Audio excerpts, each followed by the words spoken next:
រឿង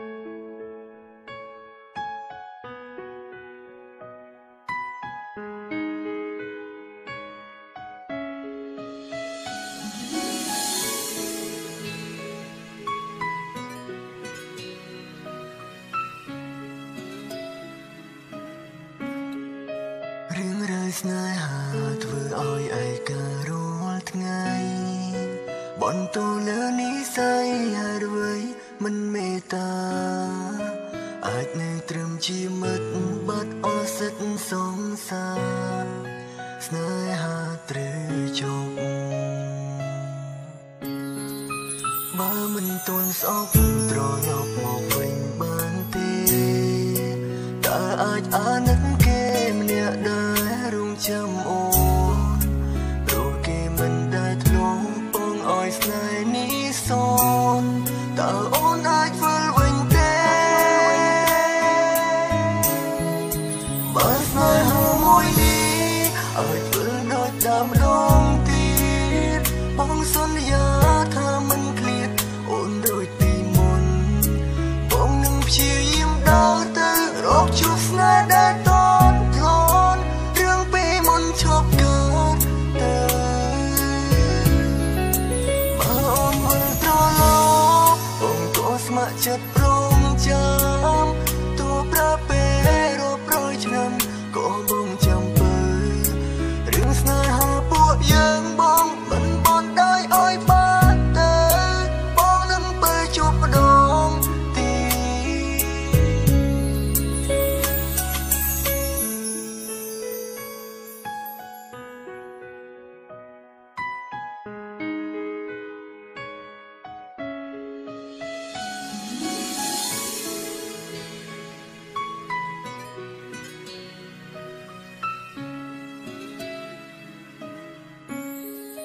បើមិនទាន់ស្អប់ត្រឡប់មកវិញបានទេ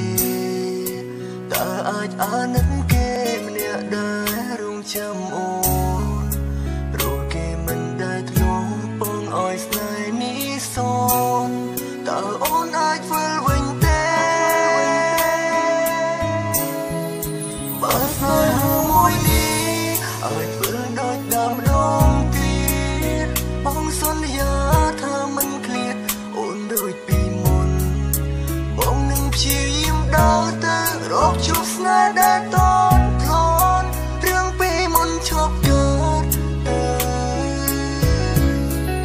បើអូនវិលត្រឡប់បងក៏ស្ម័គ្រចិត្តព្រមចាំទោះប្រើពេលរាប់រយឆ្នាំក៏បងចាំពើរឿងស្នេហាពួកយើងបងមិនបានได้ឲ្យបានទៅបងនឹងទៅជួបម្ដងទៀតបើស្នេហាមួយនេះអាចវិលដូចដើមម្ដងទៀតបងសន្យាថាមិនឃ្លាតអូនដូចពីមុនបងនឹងព្យាយាមដើរទៅរកជួបស្នេហ៍ដែលតន់ធ្លាន់រឿងពីមុនឈប់កើតទៅបើអូនវិលត្រឡប់បងក៏ស្ម័គ្រចិត្តព្រមចាំទោះប្រើពេលរាប់រយឆ្នាំក៏បងចាំពើរឿងស្នេហាពួកយើងបងមិនបានได้ឲ្យបានទៅបងនឹងទៅជួបម្ដងទៀតរឿងស្នេហាពួកយើងបងមិនបានได้ឲ្យបានទៅបងនឹងទៅជួបម្ដង